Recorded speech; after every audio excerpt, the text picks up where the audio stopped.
maa ngi leen di ziar yéen ñëpp di am mbégte mu rëy vraiment di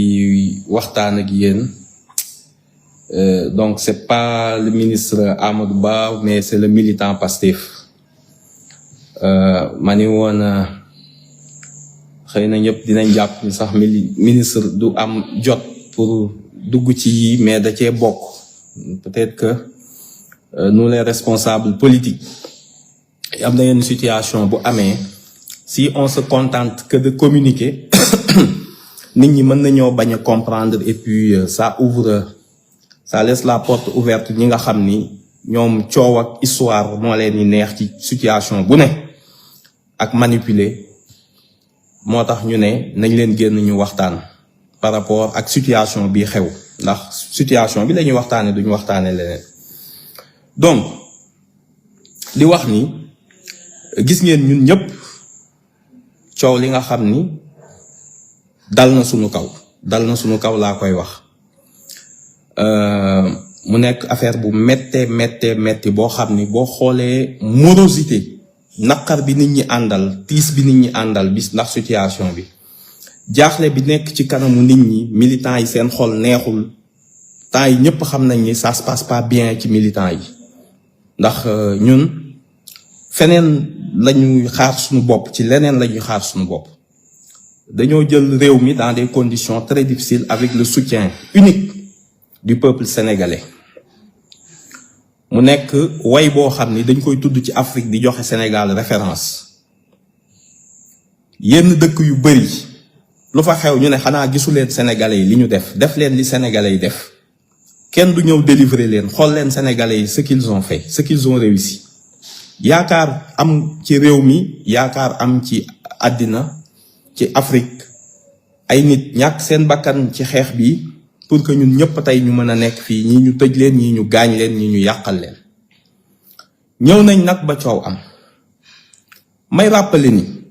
pour dédramatiser daf ciy baax tuuti parce que bu ñu xamee lan la ñuy wax rek solution yi dina yomb après nekk fi di weddi ni coow am na problème am na kooku amul njëriñ ndax ñëpp gis nañ ko maintenant ban attitude ñun lañ war a am man loolu rek moo ma intéressé loolu kese moo ma intéressé nit ñi dañoo gaaw ci wax ni notamment opposition boo ak seen yenn observateurs yi gaaw a génne ay parallélisme ak rappel historique yoo xam ni ça n'a pas lieu d'être boo waxee ñu ne la Mamadou Dia Senghor Thomas Sankara Blaise Compaoré commencé génne ay duo yoo xam ni ak situation bi bokkul coow lii c'est pas une crise institutionnelle du crise institutionnelle bi maanaam jamono yi Mamadou Dia Ousmane Sonko président Diomaye ak premier ministre am Ousmane Sonko wala le président du parti Ousmane Sonko nu mu ko mën a waxee amuñu problème sur la vision économique amuñu boobu problème kii amuñu problème sur la dette cachée par exemple ñoom ñaar ñëpp ñoo ci d'accord ni y a une dette cachée ñoom ñaar ñëpp ñoo d'accord sur le diagnostic économique ñoom ñaar ñëpp ñoo ànd soutenir la vision 2050 kii de réforme économique et sociale le PRES bi nga xam ni premier ministre gouvernement am lancé na ko avec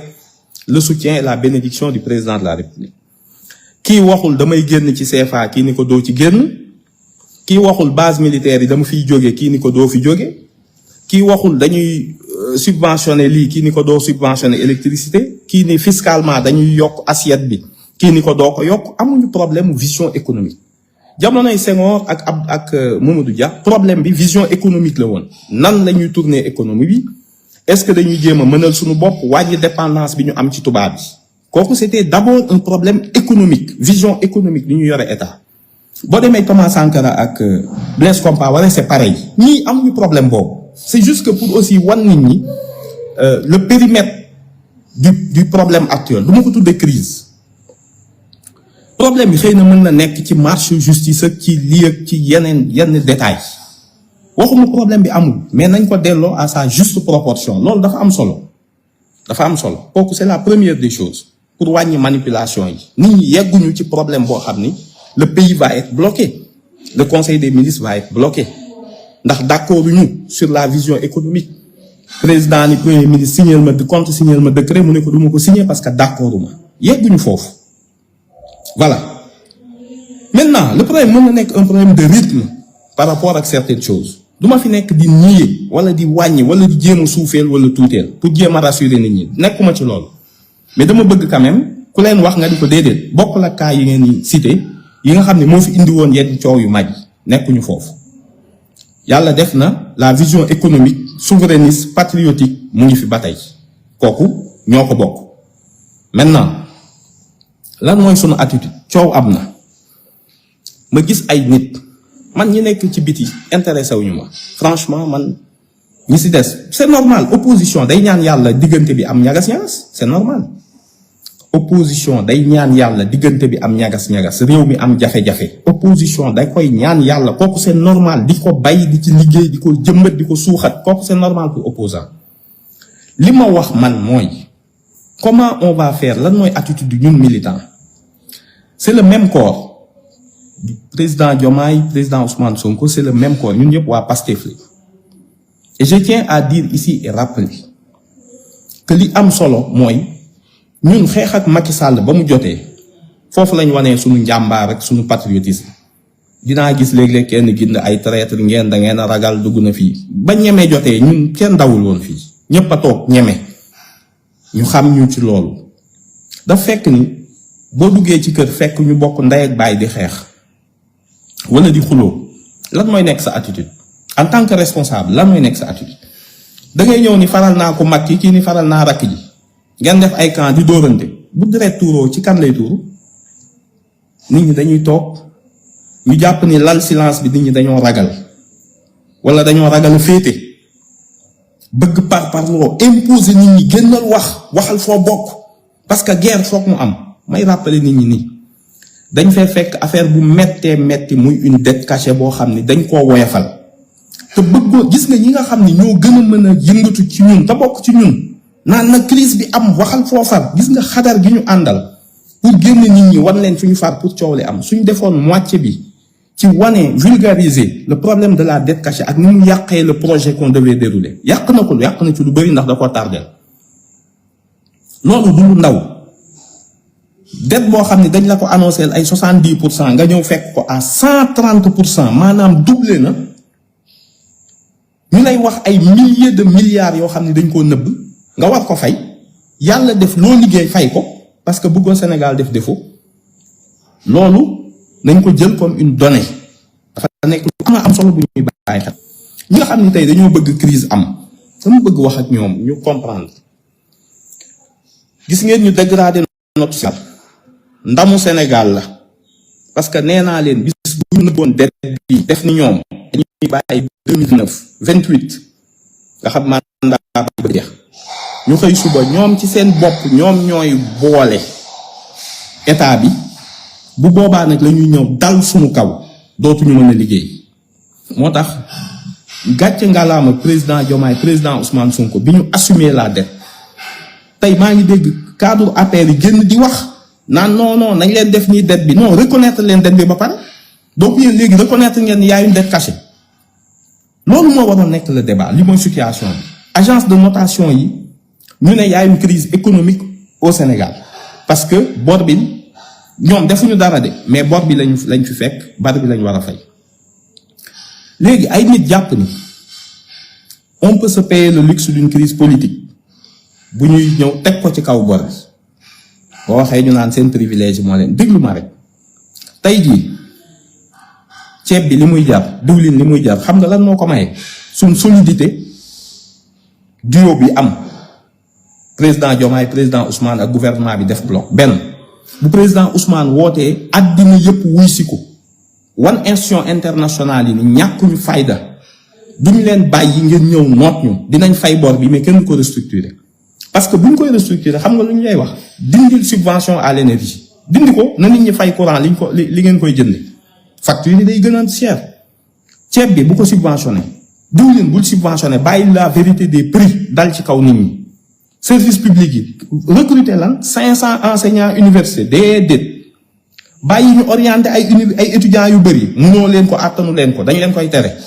da nga bëgg a jël personnel de santé ñu ne la déedéet recrutement 2000 enseignants ñu ne la déedéet damaa bëgg a investir pour train comme ni ko conseil des ministres waxee tey Dakar Tamba ñu ne la non amu leen loolu fay leen yéen dañuy fexe seen économie ñu tënk leen ba ngeen mën a fay bor mais du ngeen def benn investissement nii ci capital humain nii ci économie loolu foofu la ñu bëgg a yóbbu donc dëkk bi jafe-jafe yooyu moo fi am bu loolu amee une crise économique agence de notation di dégrader suñu note ba nga xam ne nous sommes à 5 crans défaut 5 crans ngeen bëgg ñenn ñi jàpp ni bu problème amee au lieu ñu dox ci tànku jàmm ci suuf parce que benn famille bi la muy waa Pastef nga dégg ci yenn du sax ay responsable nekk ci Facebook peut-être ñu xam leen ci parti bi man du ma weddi ne ay patriotes lañ du ma ko wax mais dama bëgg ñu changer analyse naan ministre yi génn leen ngeen wax fi ngeen far boo génnee wax foo far kii jaar nii ñu ne gouvernement bi tas na lan mooy condition yi solution yi premier ministre day démissionné dañuy tas assemblée dañuy duggaat ci émission ci beneen cycle ban cycle la ñu dugg pendant ce temps là bu ñu duggaatee ci crise politique ñu yóbbu ñu défaut de paiement daal ni Sénégal bu ko kenn lebalati ku ko lebal yaa jël risque ceeb bi ñaata lay jar diwlin ñaata lay jar lan lañ signé woon ak nit ñi est-ce que nit ñi dinañu xeex nañ ba ngeen yéeg ngeen xuloo ci seen biir parce que xuloo ci sa biir dafa metti doo xam fooy dóor ñun ñoo bokk doo xam fooy dóor problème am na ñu ngi koy régler en responsable ñun damay rappeler bi coow li amee léegi déggu leen malgré manipulation yi ak ñu génn naan wax leen fi ngeen farak ministre bi bindal jàpp ni un ministre dinañ la dénk lu toll ni département ministériel u état du Sénégal ngay bind naan man damaa far fii di weddi président wala di weddi premier ministre kan mooy def loolu ci ministre loolu kan moo koy def mais nit ñi ñu ngi def li ñu war a def ci suuf ndax bëgg coow li mu fay parce que suñu biir la ñeneen ñi ciy profité tant que ñun wane nañ ni ñu ngi taxaw këm dégg gu leen kenn ku ne bàyyi na président Ousmane Sonko damay rappeler ni ñun ñëpp ay militants Pastef lañ dama gën a bii ñëpp dégg ko fii ñun ñëpp militant Pastef lañ benn kilifa lañu am ci politique déglu leen ko mu leer parce que ñenn ñi loolu du leen doy benn kilifa lañu am ci politique muy Ousmane Sonko benn kilifa lañu am ci politique muy Ousmane Sonko su wootee suba meeting Guinée Bissau ñun ñëpp dañuy jóg fii dem suñu fekk meeting bi donc la question là elle est mal posée mais ñenn ñi dañuy di fowe seen xel maa leen woowee les rentiers de la tension bureau politique bu Pastef ki ko jiite mooy président Ousmane Sonko moo ko jiite suñuy dem dinañ ko tàggu président doo ñu may ñu dem man boo fekkee moo ko sax man crise bi li muy am yëpp ak coow li mu nekk yëpp nekkuma fi sax mais je prends toute la responsabilité du communiqué du bureau politique ni ko de coow am na ba ñenn ñi jàpp ni mën nañ cee jaar buruxlu bàyyi leen seen affaire la ñun duñ dugg ci débat boobu man pour man ça m'intéresse pas man damay nawlante ku ma mat adversaire bureau politique président Ousmane dinañ dem tàggu ko ni ko ñoo ngi dem seeti président Diomaye pour que benn seytaane bañ a dox seen diggante buñ demee gis ak président Diomaye waxtaan ak moom génn ni alhamdulilah président Diomaye nee na leen Sonko mooy Diomaye Diomaye mooy Sonko nit ñëpp rassuré ngeen gis population bi mu mel ni benn kii la woon ballon de gaz bu amoon mais nit ñi commencé dal xel seen xel neex dellu si ay nit bëgg a taxaw ni non loolu duñ ko doyal foog guerre bi commencé guerre leen na ku nekk génn guerre loolu mooy la nee naa leen fii gënoo leen ñenn ñi ndax foog ñu wàññi li ñuy wax mel ni certificat de patriotisme bi ku nekk di attribuer ak di jox ñi si des ak di xaj xoolal sànq li ma bind ma ni communiqué politique baa ngi nii ñi nga xam ne mooy les oiseaux de mauvais augure ñoom duñ wax nga dégg leen ñu dem di gaaruwaale yi ñoo xam ne vraiment man Facebook da ngay jox nit ñi parfois cër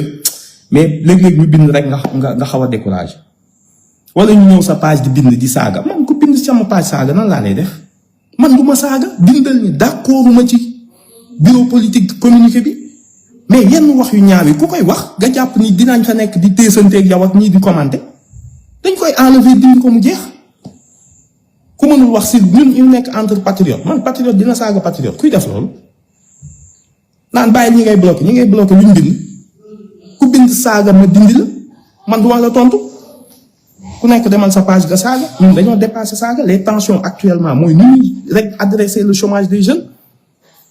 gouvernement bi nekk ci subaam ngoon nu ñuy fexee ba ceeb bi wàññeeku diwlin ji wàññeeku dañoo fal yaakaar ñu xaar ñu population bi di ñu déggal parce que xam nañ ni bor bi ñu fi fekk yombul li ñuy def mais nga bëgg ni non waxal foofal foog coow li am foog coow li def leen ndànk rek ñun nee naa la patriote lañ Pastef la ñuy deewee loolu la ñuy ñaan yàlla benn leader lañ am mooy président Ousmane Sonko mais bu coow amee dañuy fexe nu ñuy régler problème bi dañuy fexe kenn duñu rax dañuy fexe kenn duñu séparer dañuy fexe kenn duñu diviser mais bu dee jokk ci politique Ousmane Sonko mooy suñu leader kooku nan ngeen ko mën a discuter parfois dafa may jaaxal quoi donc nañ delloo si xel yi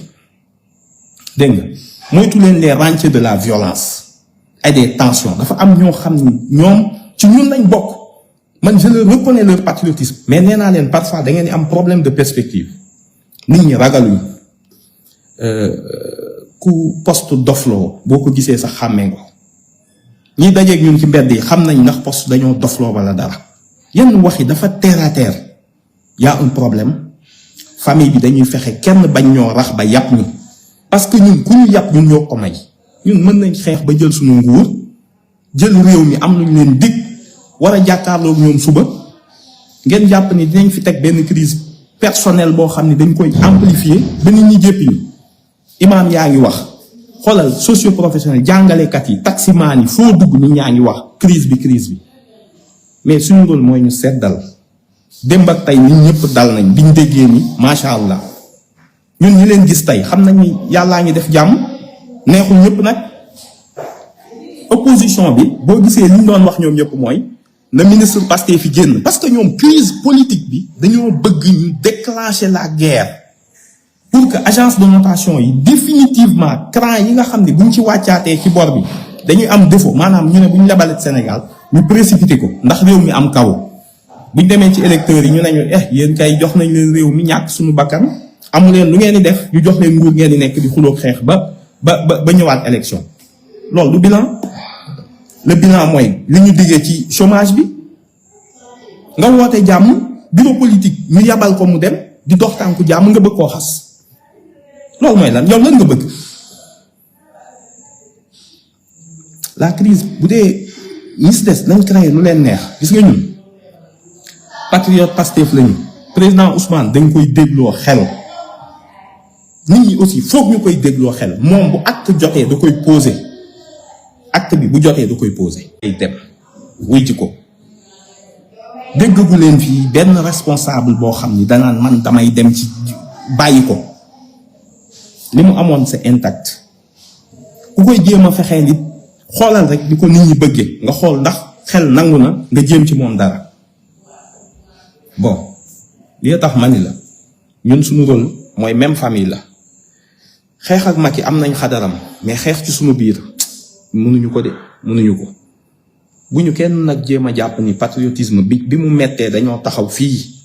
mën ngeen a déglu nag koo xam ni mësta xeex mais yàgg na leen a woo ci xeex mais moom musul xeex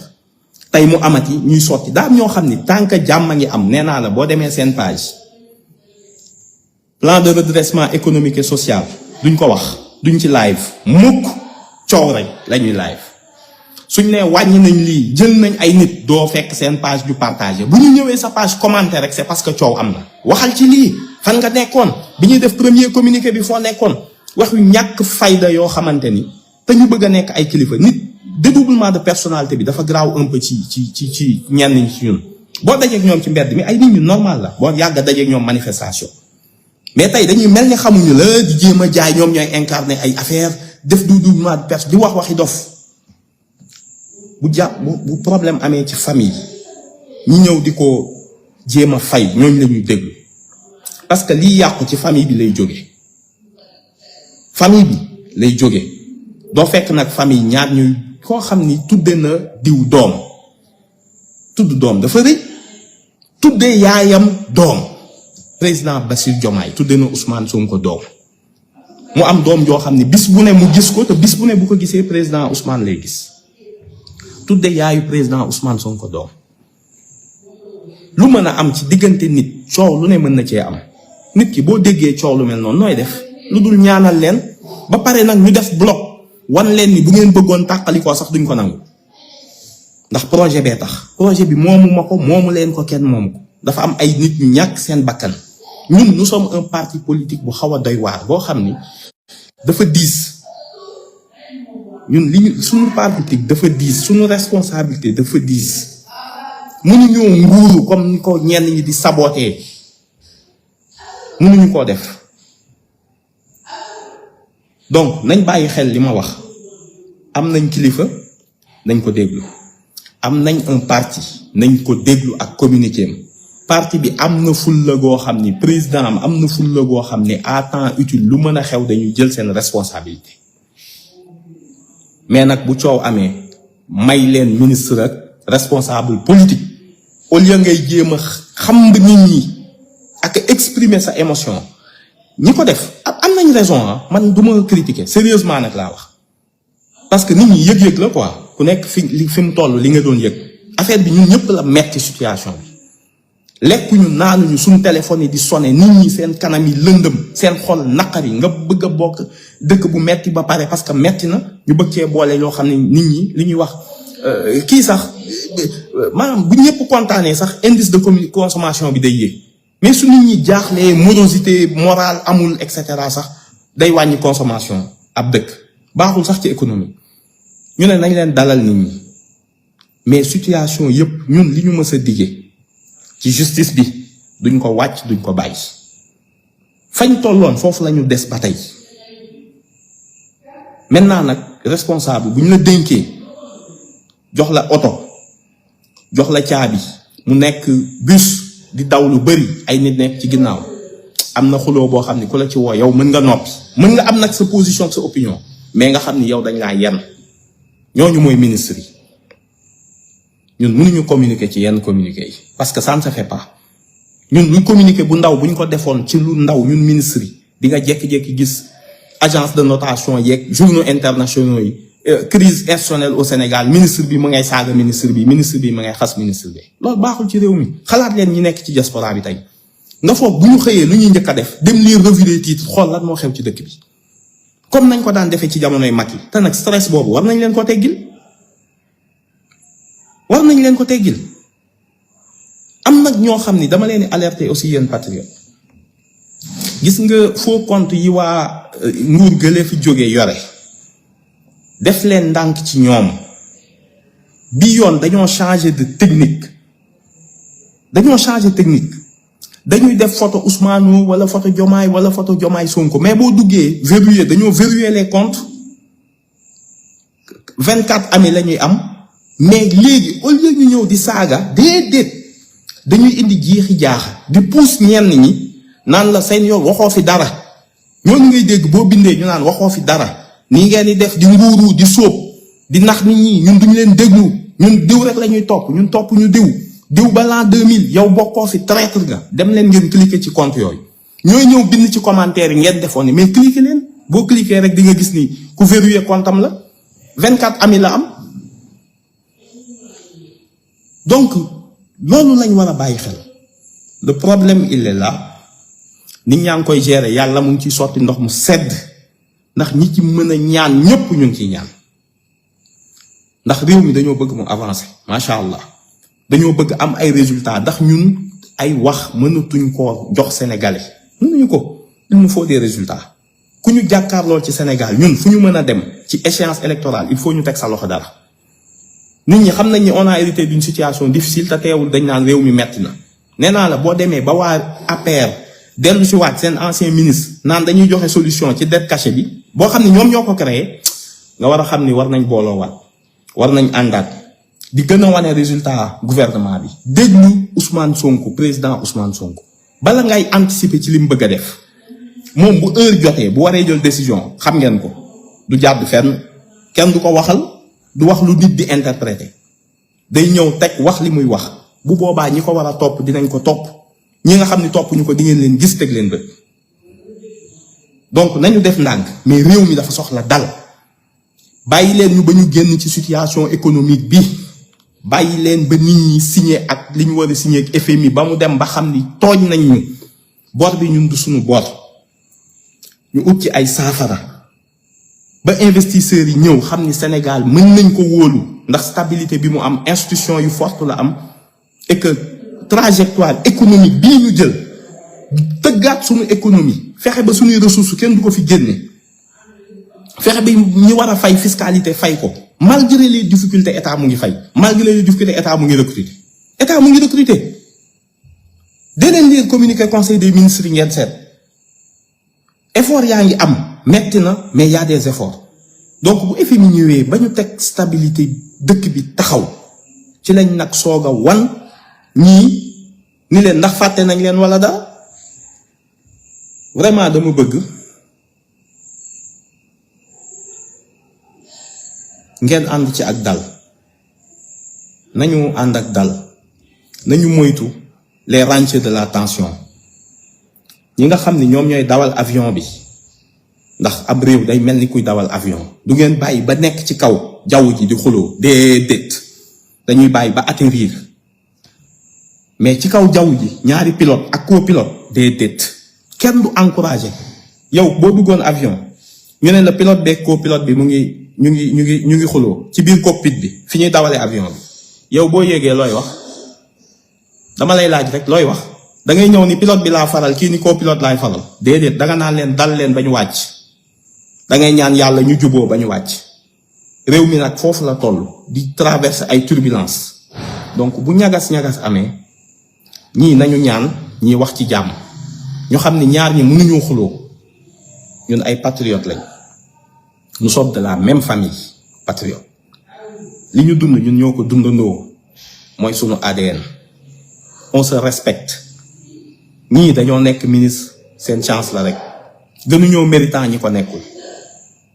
ñi xeex gën a sonn ñu tëj leen lay xëy na tey sax ñooñ nekkuñu dara amuñu dara jox ñu leen ndombal tànk bëgguñu yaakaaruñu ko sax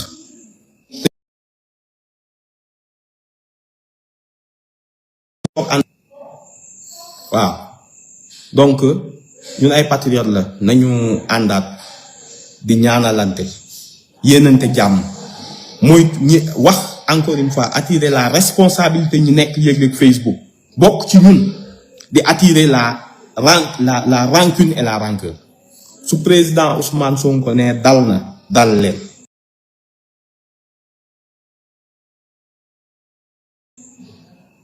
vraiment nañ am responsabilité boobu moytu yenn yi ñuy bind yomb na trop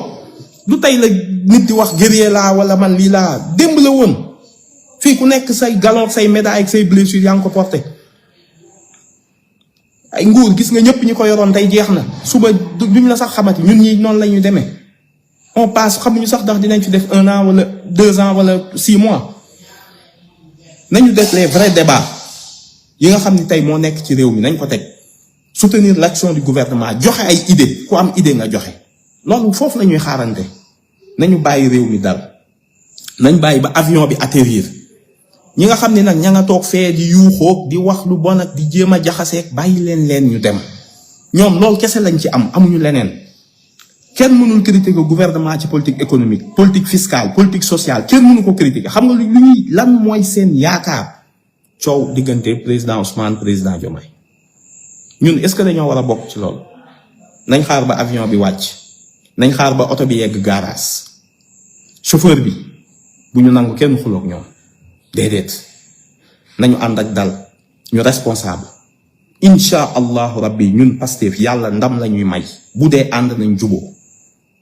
kenn mënuñoo jëlee kan la ñun on a triomphé de li gënoon a mën a yàq ci àddina di régime APR ak Macky Sall on a triomphé de ça donc bu ñu amee problème waxuma du am de nañ ci boole yar teggin ak yërëmante ak calmé wu am nañ leader nañ ko déglu bureau politique bi deful lu dul rôlam lan mooy rôlu bureau politique su coow amee nga dem àtte ji dangaa dem àtte daal ni nañ leen dox jàmm rappeler les grands principes. Ah attention ñun kat bañ ñu falee lii lañ ñu falee fii lañ jaar def leen ndànk bu leen bàyyi seytaane dugg seen diggante. ñooñu ni d'accord nañ wax dëgg yàlla ñu ngi seddal ñun ñëpp wane ni responsable lañ amuñu problème bëggante ñoom ñaar ku nekk gis sa morom reetaan di kafante ñun ñu fekke loolu ngeen bëgg ni déedéet ñenn ñi ni loolu doyul il faut que histoire bi am loolu mooy lan. nee naa la fii ragal amu fi ñu doon xeex démb lañ doon xeex moo gën a metti li am tey fii ragal amu fi na nit ñi ànd ak dal. incha allah nañu bàyyi ba régler question FMI nañ bàyyi ba régler question économique nañ bàyyi ba régler problème sénégalais yi ñu soog a teg la question politique dina ñëw jarul yàkkam bi. donc maa ngi jéggalu ci kàddu bi ñi nga xam ni malheureusement je suis obligé de les enlever bloquer neexuma ay patriotes lañ mais quand même yenn wax yi dafa ëpp. Amadou Ba lu tax waxoo communiqué bu njëkk bi lu tax partagé woo ko yow traître nga wax ju ñaaw mais yooyu looy wax kooku te boo demee page am doo fa fekk programme économique lu mu bind buñ ci waxee du ci wax suñu amee avancé du ci wax yow daal dangaa bëgg a nekk rek tension bu amee rek nga yore sa pétrole di sotti ak di fëgg sa dënn maa gën a bëgg diw yow yaa gën a bëgg diw foo ko teg dangaa jaay sa bakkan lu nit ki jaayu ba nga jël certificat ni maa gën a bëgg diw foo ko teg ah bu coow amee am na koo xam ne mën na wax ku ne na nga exprimer sa amour ci président Ousmane Sonko bind ko jëlal photoom teg ko ba àddina yépp xam ni ñun moom lañ am mais est-ce que dafa jar yenn waxi ah da koo jar toog Facebook def benn groupe naan diw moo baax diw mooy patriote diw di joxe ay certificat nekk examinateur loolu amul njëriñ coow li dañ ko jéem a régler. Encore une fois nous sommes très vigilants ci situation bi am ndax ñun ci lañ bokk nous sommes vigilants. Pastef dafa xeex 10 ans pour jël nguur gi du bàyyi kenn di marauder li nga xam ni xeex na ko am nañ fulla boobu mais ay responsable lañ na ngeen ko bàyyi xel réew mee jaxasoo metti duñu créer ñun une crise économique financière sur une crise politique ñu adjoindre ko ñu xëy suba ceeb yokk yépp yokk duñ ko def buñ jàkkaarloog nit ñi lu ñu leen di wax dañuy bañ ko ñu jéppi dañuy bañ aussi africains yi yàpp ñu parce que àddina yëpp a ngi daan wax waxoon nañ leen ko xoolal ñëpp daan waxoon nañ leen ko googu la ñuy bañ depuis bi ñu leen falee lañ ñu woon ñii duñu ànd di ci liggéey nag ñoom nee nañ du ci ànd xadar gi ñu am pour ñoom ñaar bañ a ànd ñun nañ am xadar googu pour ñoom ñaar ànd mais nag dañuy bës suñu xol mun ñu bëri situation bee metti économique mais bis buñ ko réglé nga xam ni ñi xajuñu ci ñoom ñiy jéem a yàq may leen tuuti may leen délai jaruñoo yàkkamti maa ngi jébbalu patriote yëpp vraiment je le dis avec gravité man bëgguma di bloquer patriote mais yenn yi dafa ëpp waxi dafa ëpp quoi te ñenn ñi nga xam ne am nañ kàddu ci réseaux sociaux moytu leen dédoublement de personnalité sànq nee naa la mauvais augure laa bind ñu ne mauvais augure bi militant yi laa koy wax am na ko ma ko ci wax ma ni ko fan nga gisee ma wax ak militant yow décidé nga ni militant bi laay waxal parce que instant bi xëy na les esprits sont échauffés mais def leen ndànk ku ne di bind moom de waxul woon ca communiqué bu njëkk ba des gens vraiment nit ki bu ay nit di gis nga responsabilité am mbooloo dafa diis de ci ñenn ñi bala ngaa wax seetal li ngay wax bu mu yomb sa kàddu bu mu gaaw a génn bu dee da ngaa am mbooloo mu lay topp te ngeen moytu foo compte yi waxuma ko patriote day mer mais bu ñu mer ba wax ju ëpp ay saaga ay ñagasante jaru ko instant bi ku nekk mën ngaa yuuxu wax maa gën a bëgg diw am na damay jàpp ni émotion président Ousmane Sonko la ñëpp bëgg rek yàlla moo ko may loolu mais c'est pas parce que nit ñi waxuñu nit ñi amuñu mais naqar bi population yi am ñun dañ leen war a dalal ku ñu gis laaj ñu imaam yi di ci xutba boo duggee taxi car rapide boo demee marché ñëpp di ci wax mais suñu rôle mooy ñu seddal bu seddee ba jàmm ji dellu si alhamdulilah ba ñu atterrir ci jàmm ak salaam ba génn zone de turbulence économique yépp ba nit ñi commencé gis seen bopp ci réew mi loolu la ñuy ñaan juróomi at dafa gàtt lii kese la bureau politique bi li mu def responsabilité bu mag la cadre Pastef responsable Pastef ak militant Pastef yu ci ëpp attitude de bii toog noppi wallaay xamu leen sax lan la mooy ñoo xam ne xam nañ ni famille bu amee yëngatu li gën mooy nga ànd ak dal. nit ñi seen xol yi neexul woon nañ fexe rek xel yi dal quoi. vraiment maa ngi guddal maa ngi jéggaluwaat encore mais bu ñu communiqué wul rek nit ñi yàq ci suuf dégg naa fi lu ne bureau politique fu mu dem président Ousmane tàggu nañ ko xanaa est-ce que dégg ngeen mu génn ni bureau politique bi li mu wax waxuma ko du même bureau politique bi waxoon génn nañ ci coalition ñu ngi defar suñu bos moo génnaat tey du même bi la lan moo changé c'est le même bureau politique non bu ful la jotee xam nañ ful la mais bu dal jotee aussi dañuy woote dal vraiment ñu ngi jéggalu ñëpp di ñaan ñëpp ñaan buñ ko xeeb yàlla protéger ñaar ñii président Ousmane président Diomaye def seen diggante jàmm ndax seen jàmm mooy suñu jàmm ñun réew mi ñun Pastef dafa am fu ñuy xaar je le dis à beaucoup de responsables militants dafa am fu ñuy xaar de waruñu fexe ku ñu jéppi waruñu fexe ku ñu mere Afrique ñun ñuy scruté di ñu xool meeting Ousmane Sonko bi teera meeting bi man de bitim réew la ma fekk mais ba ma xëyee nangami ministre woo nañ ma ni ma yow li xew seen dëkk bi mbaa jàmm la yéen seen waa ji moom nan nga ko nit ñi toppe yàlla moo ma tiim seede ko donc population bi wane ni ils sont autour du gouvernement et de son premier ministre bu leen ko xeeb parce que c'est un signal envoyé ak institutions financières yi fonds vautours yi nga xam ne bëgg nañu spéculer sur sunu dette bor bi ndax noonu la ñuy def peuple bi nañu wane ni ñoo ànd ñun patriote lañ bokkuñoo ak yeneen i militant suñu ADN coow nag mën na bëri suñu biir mais xam naa ni ñun ñëpp a bëggante suñu dajee fii suba ñun ñëpp ñooy longante ànd nañu fexe loolu incha allah maa ngi sant ñëpp di leen gërëm di jéggaluwaat ñi nga xam ne nee nañ bloqué naa leen ak yëpp maa ngi jéggalu vraiment faux compte yi laa ëpp lu may bloqué peut-être ma boole ci ñoo xam ne ndeysaan mu ngi noonu mais nañu ànd ak dal ñaan yàlla may def jàmm ci réew mi yàlla fexe ba suñu pilote ak copilote traversé loo avion bi turbulence yëpp ba atterrir ko ci jàmm parce que avion bi mooy Sénégal mooy peuple sénégalais ñoom moom lañ bëgg nit ñi seen xel dal na ñu ñaan yàlla mu yokk mu continuer dëgg nag duñ ci jóg incha allah patriote un jour patriote toujours